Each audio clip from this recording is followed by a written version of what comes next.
Hello, and welcome. Today we're going to talk a little bit about Cursed, now on Netflix. You might at first think that this is a retelling of Arthurian legend. It's really not. It's not a retelling. It's one of those instances where, writers just take the names of pertinent characters and sometimes places and maybe items and they just kind of throw them in the washing machine and see how they come out. They just in there tumbling around, doing their own thing. And yeah, this is definitely one of those instances. They just drew on the names of these characters and just kind of did their own thing. And that's one thing I don't really care for, honestly. It doesn't make a whole lot of sense to me why you would base a story upon a legend and then tell a story that really has nothing to do with that legend other than, oh, there's a name I recognize. Now, maybe it's just me, but I don't get the point.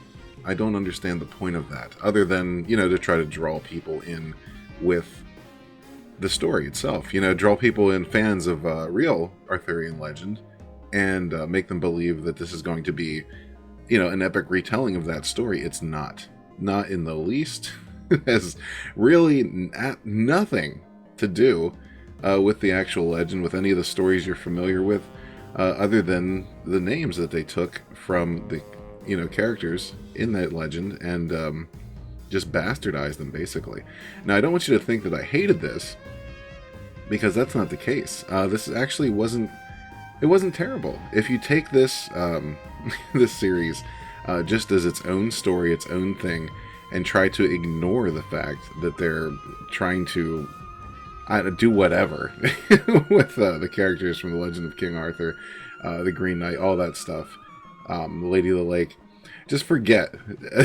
do your best to forget that that's what they're trying to do, is use these characters in their own fashion. And just, just take each of these characters for new characters. New presentation, a whole new presentation, a whole new story, because that's exactly what this is. Then, Cursed actually isn't terrible. It's not that bad. I would actually give it 5.5, maybe even 6 out of 10. Not bad. It was decent. It was a decent watch. And again, if you're not in it just for the stories that you're not going to get, then it's worth the watch, I would definitely say. Now we're going to get into some spoilery territory, so if you want to step out now, that's quite alright. So yeah, just give you a little bit of time, and we will get into some elements, things I liked, things I didn't like, and just, kind of like why. Alrighty, we're going to start by talking about the character of Nimoy, who is the primary protagonist of this story. You may recognize that name. In some depictions, Nimoy is in fact the Lady of the Lake. Sometimes she's named Vivian. But yeah, Nimoy is a popular one. Sometimes Nimoy is Merlin's girlfriend. It all depends, on the telling of the story. But in this story, she's just her own person. She is a fae. She's a member of the fae people. And she has these, she was cursed because one of the dark gods slashed her back when she was younger, and that put, demonic power inside of her. So she has the power of the Fae, but it's tainted by this dark magic, and she's just kind of an outcast. The first 2 episodes, really, there's a lot of flashbacks about her past, and it does drag out a bit. It gets a little bit annoying. But if you can get through those first 2, it picks up a little bit from there. This character, she begins in the water. The series ends with her in the water. I think maybe they're leading to her becoming the Lady of the Lake. But again, this is a whole different type of Lady of the Lake. It's not the one it's not the one that gives Merlin the sword, Excalibur. And she does have this sword here, which is called the Devil's Tooth. It's not referred to as Excalibur, so I don't know if this is supposed to be Excalibur or not. But yeah, she gets this powerful sword. It's supposed to be the sword of her people. And it really amplifies her magic. But it also has a dark side to it. It kind of turns you into a bit of a sinister weirdo. So yeah, that's Nimoy in a nutshell. Next we're going to talk about Arthur, who, yeah, Arthur is not really the Arthur that we all know and love. First and foremost, they of course had to race swap Arthur because that's what we do these days. Honestly, not a big problem in and of itself. The dude who plays Arthur does a great job. I love his acting. But the character is kind of garbage. This Arthur is a sellsword, a mercenary. He's a thief and a liar. Just a total piece of crap. He is not the boy king. He's not any kind of king, as a matter of fact. He's just basically a street urchin. Maybe a step above a street urchin. Yeah, he's really, just kind of like a mercenary. And with maybe a heart of gold deep down. He comes around. But yeah, he starts off just being kind of scummy. He more or less kind of gets Nimoy to like him, then love him. So yeah, Nimoy is not any kind of love interest for Merlin, totally for Arthur, which is a little weird. It's a little strange. Definitely not the Arthur that you're expecting to see. Now, as the story goes on, we find out Arthur has a sister named Igraine, which you may recognize as Uther's wife in the legend. But she's not Uther's wife. She's, in fact, Arthur's sister in this. And it turns out Igraine's not even her real name. She is Morgana. Which, in many of the tellings, is an alternate name for Morgan Le Fay, who is kind of the ultimate sorceress bitch queen of Arthurian legend. Not so in this. She is something else. She begins off as a nun at an abbey. And, she progresses into some kind of a strange mystic character. So maybe she's heading in that direction. But, just the fact that they keep taking names. Like, there's a few characters in this that have two names. One you may know, one you may not. And I guess they do that so, you get the big reveal. Oh, this is who that's supposed to be. But it's not. It's not who that's supposed to be. They're just taking the names and using them. And this, that type of storytelling irks me to no end. Just make new characters. It's a completely different story. None of these characters represent close to what they're supposed to be. Just do it fresh. Make something new. But then we come to Merlin, who is probably the closest to any character who, is from the Arthurian legend that you might be familiar with. The problem is Merlin has no magic. Yeah, you heard me. He is without his magic throughout the entire series until the last few minutes of the last episode, when he gains his magic back by claiming the sword, which is not Excalibur. We're just going to call it not Excalibur.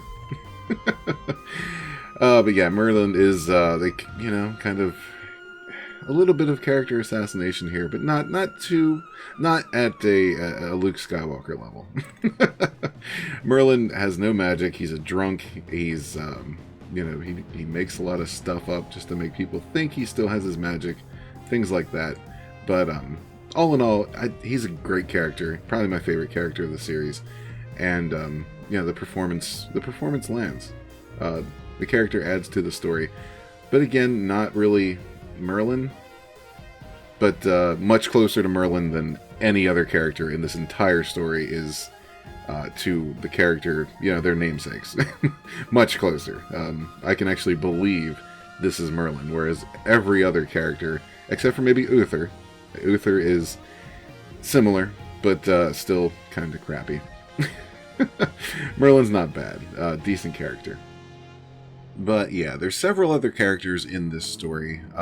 You'll find Lancelot very intriguing. He's not actually revealed until the end of the story.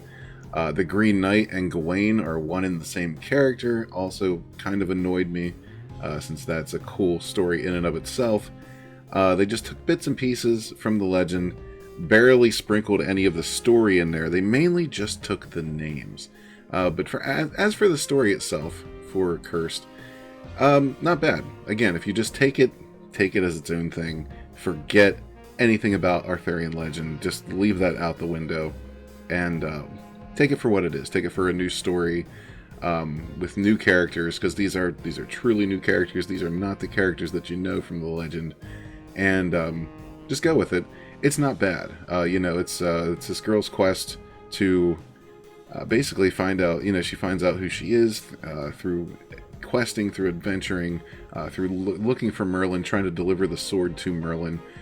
Basically, it's, of course Christians are bad in this, because aren't they always? That's just the narrative now.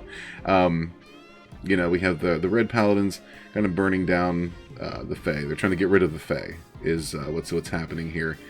And, then you have these kings fighting for power. On top of that, we have clashing kings trying to vie for the crown.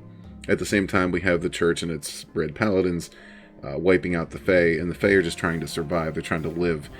And through all of this, it's kind of an epic adventure to get the sword back to Merlin, which was Nimoy's mother's dying wish. That's what she wants, to reunite them.